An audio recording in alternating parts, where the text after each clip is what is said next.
Hey beauties, welcome back to my channel, A Fit Life Center, where I teach you small coping strategies to help you begin, maintain, continue a life that's fit for you. And I know you might be getting sick of me saying this by now, but I'm going to say it every week until you understand that it is going to be up to you to take the journey of discovery to figure out what works for you, what doesn't work for you, and then to slowly make small changes until you are able to create a life that's fit for you. If that is something that you think is I might be able to help you with, if you live in Arizona and you need therapy for things like anxiety, depression, stress, I can help you with therapy. And you can check that out on my website, afitlifecenter.com. If you need wellness coaching, you could be anywhere in the world and you and I can meet virtually to help you begin to build those small doable goals to help you live the life that's fit for you. And in case you're new to this channel, my name is Sharon. I'm a licensed clinical social worker, been working for years to help people with anxiety and all the things I mentioned before. But my new focus is on wellness because I want everybody to be well and I want them to live a life that's fit for them. All right, so what are we talking about today? I was watching Rashida Dow's video on taking a break. I'm going to link that video down below. I can't remember the name of it. Maybe I can find it real quick. Let's see.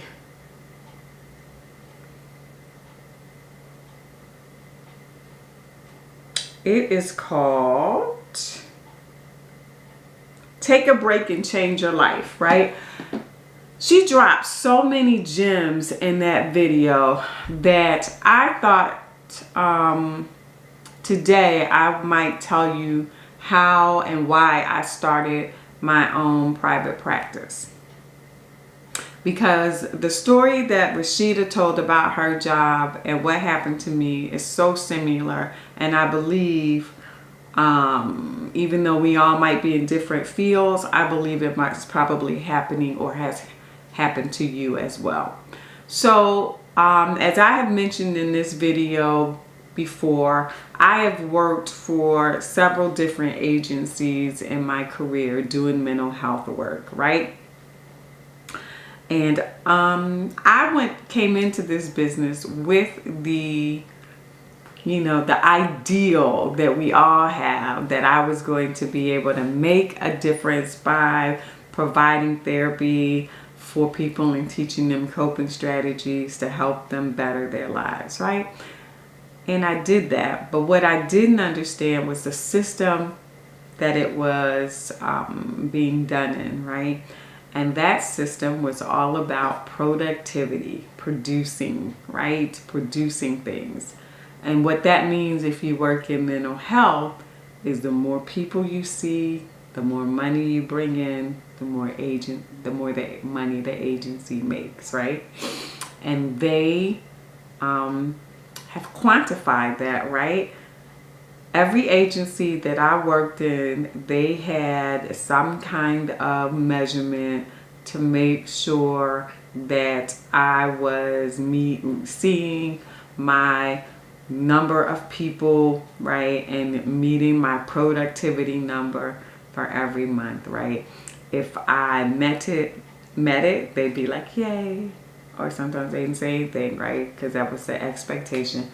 But if I didn't meet it, right, there would be a scrutiny of my calendar and what happened and all the things, right?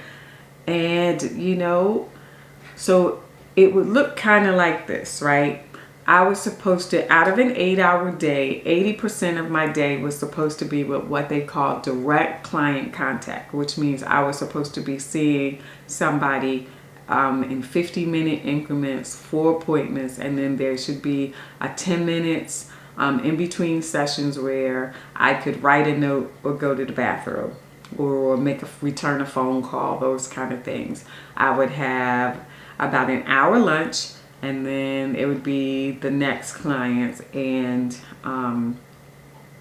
there would be about 20%, ideally 20% of that time was supposed to be to do any admin work that was needed, right? And I was trying to meet it, and I was meeting it, but it didn't take long before I started feeling like a machine, like the production was more important than the work itself, right? Because sometimes, we are all human, and people don't fit in this 50-minute window and all the things. And there would be a lot of other admin work that would, administrative work that would need to get done. And sometimes that 20 minutes, that 20% of the time of my time, it just didn't work, right? And I was really feeling like a machine.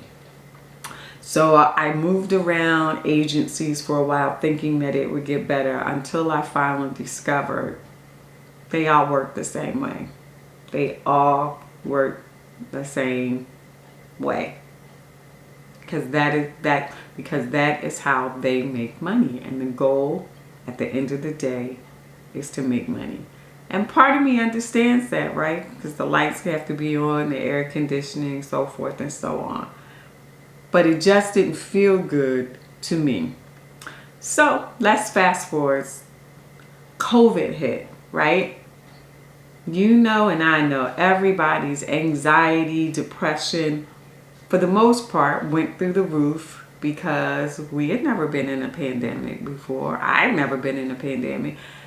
And my own anxiety was high because I was trying to keep myself safe and do the work, and the numbers were rising for the number of people that needed to be seen. All the staff was on edge.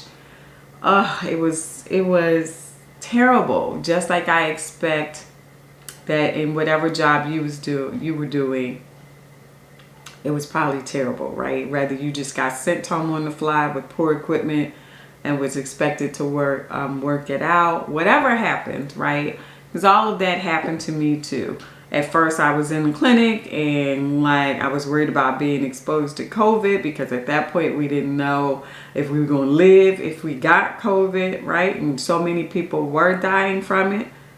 And then they sent us home, and they gave us a dinky laptop, and that was all. That was it. And we had to work it out, right? And it was just really rough. So I overestimated how I was going to be able to handle this. I thought, I got this, right? Well, I didn't have it. I did not have it. It started off where the first part was I developed insomnia. I couldn't sleep. My brain was just racing all the time, trying to figure out how I was going to get all of this done, right? Because I would open my calendar and I would have people scheduled from 8 in the morning until 5, like in every single block, right? And if something happened in one time frame, and I couldn't get out of that session in enough time, then it would affect the following appointments. And I had a great assistant, though. She would move appointments for me. We were working as well as we could, trying to get it done. So it started off first that I was heart racing, can't sleep, right? Now remember, I'm a therapist. I should recognize anxiety, compassion fatigue, and burnout happening to me, but I did not recognize it, right? I thought, I just need to take a little rest and it'll be fine. Kept trying to practice yoga, and it just wasn't helping, right? So it went from not being able to sleep to I actually started feeling sick. I started off going to my doctor complaining of all of these kind of random symptoms, and they would give me a pill for whatever it was. If I had a headache, they gave me something for a headache. If I couldn't sleep, they prescribed me something for not being able to sleep. I was having body aches. They told me to take ibuprofen, and I think they gave me some kind of anti-inflammatory medication, right? I was not digesting my food well. They gave me something to help the digestion, right? So they just kept treating these symptoms, but not putting the symptoms together and talking to me about stress or anxiety, right? Or compassion fatigue, right? Which is, compassion fatigue is nothing but you're trying to do your job well and you're feeling overwhelmed about it, and it's just not working. So that kept happening. And then I started getting dizzy. I'm talking about room spinning dizzy, right? Where I was holding on to something, trying to steady myself. And it would happen when I would get close to my job. I would start feeling the dizziness. And then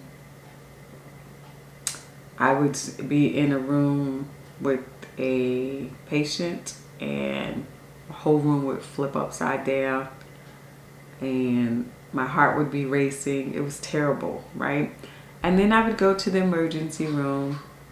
They would do an EKG. My blood pressure was through the roof, but my heart was fine because I'm pretty healthy, right? My heart was fine. Everything was fine, right? I cannot tell you the number of times I went to the emergency room or the urgent care for these symptoms, right? It wasn't until I went to the emergency room, a doctor came in and he said to me that it was anxiety. As soon as he said it, I just started bawling, just crying, almost uncontrollably. I felt embarrassed that I couldn't manage my emotions, but here we go, right? And I was in a little bit of denial, right? Because I'm like, this is the business I am in. I should recognize what's happening to me. But that was not the case until he said it. That was on, I had to leave work on Friday. Went to the emergency room. I was in the emergency room till like 11 o'clock at night. The part that I'm not telling you, and I will tell you now, is that my boss was putting so much pressure on me and the rest of our team to perform. Because the goal of this, remember I told you, was the productivity, right? And I didn't see anybody who wasn't working day and night trying to get it done. But everybody was just so exhausted, right? And remember, we were doing these appointments virtually at this point. People weren't used to the virtual appointments. Sometimes they couldn't log on correctly. All these things would be happening. The way that they decided to solve that problem was to double book us so that if somebody canceled, there'd be somebody to go right in that slot, right? So she kept putting more and more pressure on us. The more pressure she put on us, the sicker I got, right? And so that Friday, I went to the emergency room. And on Sunday night, it was like 8 o'clock at night. I will never forget this. I am literally praying to be able to feel better, to get to work on Monday to do my job. And she texts me and says, I'm just texting you to make sure that you're going to be here on Monday. She didn't say, how you doing? I hope you're okay. I'm just checking in on you. Is there anything you need? She said, I'm just making sure you're going to be here in the morning. And me, at that point in my life, being a people pleaser, I said, yes, I am going to be there in the morning. That Monday, I got up, I drove myself to work I got to the front door and my heart was pumping through my chest. Like I thought it was going to just really pop out of my chest. Back up a little bit. I had also gotten my own therapist at this point because I realized I wasn't recognizing what was happening to me and I needed some help, right? The therapist I got was just this amazing Black woman whom I still hold in very high esteem. And she said to me, you gotta relax, right? You don't understand that you're working in a system. You are just the machine that is running to produce a good. That's what you are, right? And if you don't take care of yourself, you're going to kill yourself, and that system is going to still keep running, and they're going to put somebody else in your place. Blew my mind because I never saw myself as being a part of a system in that way. I felt it, but the knowledge of that just floored me. To hear another person who works in the mental health industry say that to me was a game changer. Monday morning, my heart's racing. I'm trying to get it. I literally was holding on to the wall because the dizziness started, right? I'm holding on to the wall, trying to get to my desk. I sat down at my desk. And seriously, in my mind, I was like, fuck it. There has to be something better than this shit. It has to be. I called my therapist from my desk and I said, I don't think I can do this. I need some time off. And she agreed. She said, I think you need some time off too. See about taking some time off. I went to my HR and I told her I'm going home because I feel sick and I don't know when I'll be back because I cannot keep doing this. She gave me some paperwork that I needed to fill out because I had short-term disability so that I could take some time off. And when I went home, I didn't come back I think I had 2 or 3 months off at that point, right? And it was slow. It was a slow process. I worked with the therapist, and the therapist helped me come to terms with the fact that I had everything I needed to still do the work I did, but do it in a way where I could be well, I could be happy, right? I was scared to quit working at an agency where I got benefits and all the things that people tell you ought to want, right? I had them all. I had good benefits. I had a nice salary, all the things, right? And I also had all the stress that came with it, right? So, she worked with me, and then finally I made the decision that I was going to quit working for the agency and start my own private practice. I told you in last week's video, I didn't know what I was doing. I had worked with another agency at a point in my life, right? So I had acquired some information, but there was so much I did not know what I was doing, and I had to figure it out. When I quit the agency, I had some money in savings, right? I'm married, so my husband still had his income coming in, but when I stopped working for that agency, the money stopped for a while. I had the savings that I had been tucking away some money. The first check I got was for like $186 or something. And I was like, oh my God, oh my goodness, right? But I had to keep on focusing on my small doable goals. What is it that I needed to do, right? So I learned how to set up the platform that I use for my private practice, right? I had to say to myself, I only want to work virtually so that I could have flexibility in my schedule to take care of myself. I had to figure out how to market myself so that I could attract new clients. It was a hard process. There were days that I cried because I didn't know what I was doing. There was days that I wanted to give up because it was neither not moving, I hit a barrier, all the things. But this video is going to be a little bit longer, so I hope you hang with me. Those small doable goals that I keep talking about, they kept me on track. That's how I got here, right? That's how I'm able to work for myself now and have time for myself, vacation, yoga, walking my dog, eating healthy food,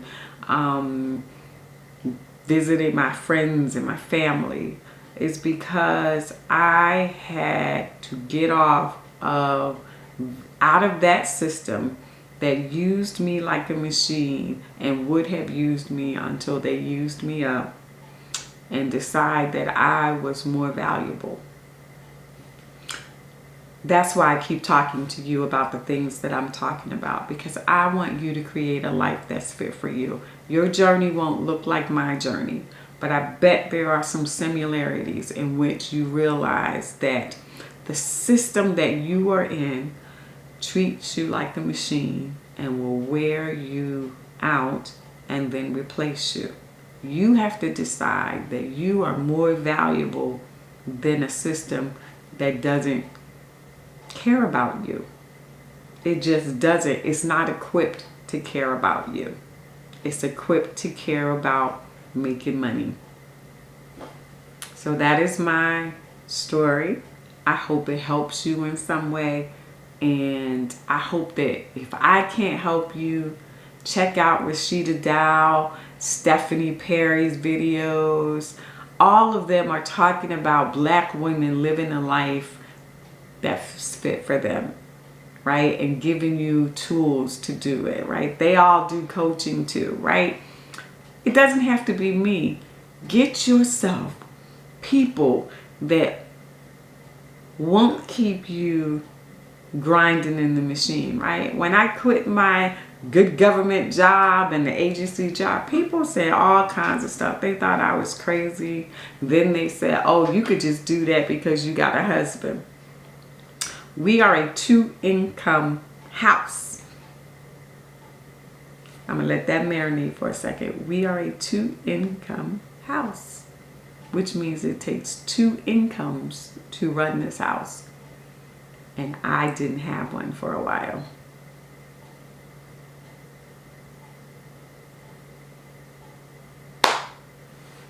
Don't believe the hype. Do not believe the hype. You can do it. We all can. We just have to get people around us to support us.